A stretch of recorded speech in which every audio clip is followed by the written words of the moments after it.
Thank you for joining us for our weekly press conference with Long Beach State men's volleyball head coach Alan Knipe. We'll start off with a statement from coach and then open up for questions.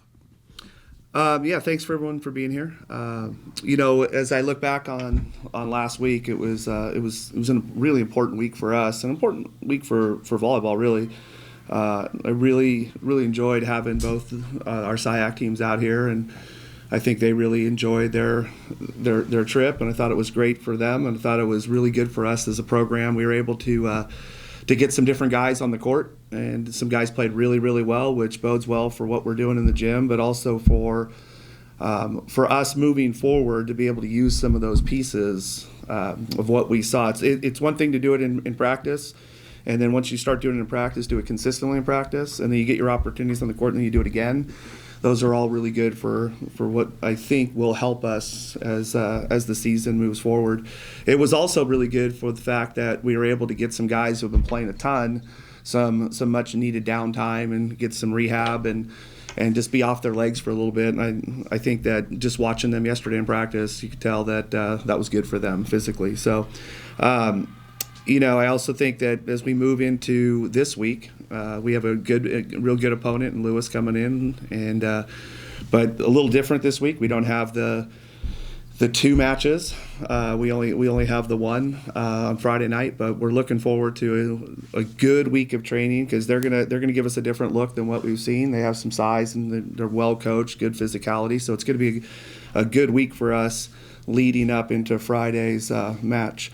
I did want to, before we take questions, I also did want to talk about two other things. One is just something for people's calendar on March 1st when we host Penn State here. We're going to be having a pregame ceremony of putting Tom Hoff's jersey, much deserved, up into the rafters with Brent Hilliard and Brett Winslow's jerseys and all those other great jerseys that are up there from other teams. So keep that on your calendar. And the other one was just I wanted to give a brief update on Andy Reid, who had heart surgery. Now I think it's been 5 weeks, and he's doing really well, itching to get back in the gym. Hopefully he's going to get some good news sometime this week that what he can do and start to do. But I've had a couple of people reach out, so I wanted to make sure, since I mentioned it before in a press conference, that he's doing really well. He's all over social media and email and all that, so I'm not going to give that stuff out here on at the press conference, but he's not hard to find. So if you want to reach out, I'm sure he has some time on his hands these days, and he's losing his mind not being able to get out and do what he normally does. So maybe send him a message. Coach, with facing Lewis this week, you will have faced pretty much every team in the conference, ranging from the MIVA to the EIVA to the MPSF to the SIAC. What's it like having that variety of different non-conference foes leading up to conference play? Well, I think it's really important for us. One, I think it goes along the values of what the men's volleyball and the committee would like us to be. But I think it also goes along, it's good for our guys, the experiences. Everyone plays a little bit different brand of volleyball. But most importantly, it's growing our game. And I think it's good for a lot of reasons too. One, when we travel to some places, like this year we traveled to the East Coast. We were at Merrimack, we were at NJIT, and we played George Mason at NJIT. That's an experience. I've been here a long time, and I've never done that trip. So that's great for our guys, and it's because there was many years in men's volleyball that it was just almost a Xerox copy of schedule. We knew who our conference matches were going to be. We were going to play some local teams. We were going to kind of do the same trip every other year and bring those teams in every other year. It got very repetitive. So I love the fact that it looks a little different. The other one is for our fans too, to see different teams come through the pyramid. It's not the exact same schedule. I think has been good, and it's been very good for the growth of volleyball. But more importantly, it's made us a better team. Coach, you were talking about how you were able to get some guys that don't start as much, some playing time this past weekend, but seems like the constant is Mason Breaks that's always on the floor for you guys. Can you talk about his importance on why he will be on the floor consistently and what he does on the floor? Well, there's a couple of things there. Chris, one of our other liberos, was also dealing with a little bit of a knee issue that he's pretty good now, but that probably affected a little bit of his playing time. But, when you're moving all of the pieces like we were so much, I don't know. It's just nice to have a constant out there in serve receive who's talking to the passers, who's communicating, who has just a little bit the comfort level, right? So he probably played a little more than I thought he was going to, but I think that it's part of the growth of our pins that also have to pass. That you could switch to libero if you want to, because Chris is more than capable of doing it.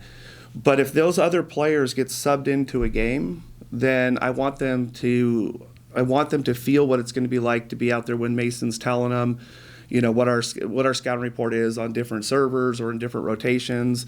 And if you change all those pieces, then it's similar to just practice, and then you're getting reps. And yes, the game reps are important, but is it really helping us and helping me feel comfortable of making some changes in matches? As the season goes on, will I be comfortable making those changes? So watching it with Mason right now is a little bit more comforting to me as far as what it would look like if I made those moves. And that's no disrespect to Caden and Chris, the two liberos we have. And in addition to you all playing the SIAC teams, you had UC San Diego playing the SIAC teams as well. What was it like having UC San Diego around, and they start Big West Conference play, and do you have a little bit of an itch knowing that Big West Conference is getting closer and closer? Well, I think that what's important is that when you're going to bring these teams in and they're going to travel and it's going to be an investment in their budget, is that you want to make sure the opportunity gives them multiple opportunities, right? It's not just us and that's it. And if you can host everything here, it makes it a little bit easier for travel, for hotels, instead of them bouncing all over Southern California. So it was a very intentful plan with their coaches. How could we, the biggest bang for their buck, and what we were able to help with, and then bring San Diego up, which I really appreciate Brad doing that. It was good for him and it was good for volleyball. But it's a little different than maybe how we handle some. We don't do a lot of tournaments, but it ended up being really good. One experience I will say that we sometimes don't mention is that when teams come to the Walter Pyramid, they get to play on a Terraflex floor, the Bruce Dean and McCray family court, right? Yep. And can you talk about how much it has changed? It has been now a few years with the Terraflex floor, how much of a change it has been, how much of a difference it has made for players on the court. Yeah, well, I think the Terraflex it's not just for the players. I mean, it's most of the gyms you go to play in, or arenas you go to play in, you're playing on a basketball court with some lines, and it doesn't. You get used to it as a fan, you get used to it as a player, but when it transforms into a volleyball arena instead of a basketball court, it's significantly better for the recovery and the physicality part of it, hitting the floor for the players. But for the fans and for TV, it's a production. It's better to watch. It's easier for the refs. It's easier for the fans, the in and out. And it has that feeling of a volleyball arena, which in the States, most people don't really understand. That what the pyramid looks like with the floor down is what an international pro team, what the Olympic Games, world champs, all those things look like on a regular basis. That's what the fans all around the world are used to seeing. We're the only place, really, that a lot of our fan base is used to watching volleyball on a basketball court with a thin line around it. So I think it's good for everybody, and I'm really proud of that we can put it down. It's a big undertaking financially to buy it in the first place, and it's a constant undertaking of time and money by the university to invest in putting it down and pulling it up and putting it down and maintaining it, which I really, really appreciate.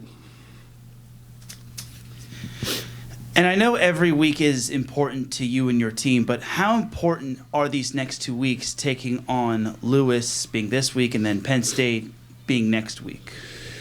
Yeah, well, we're at the end of February now, and conference is right around the corner, and these are good teams, non-conference, but still really good teams, and they're on your schedule for a reason because they're good and they're going to challenge you, and we expect that, and we're excited to get them in here and prep for the week, play them, and then stack it and do it again against Penn State. These are the last two opportunities we get that are not the Big West Conference matches. So, but we try not to get too far ahead. We're going to stay in this week. Lewis is the only thing that we're thinking about right now as far as our prep and our planning, and we look forward to it on Friday night.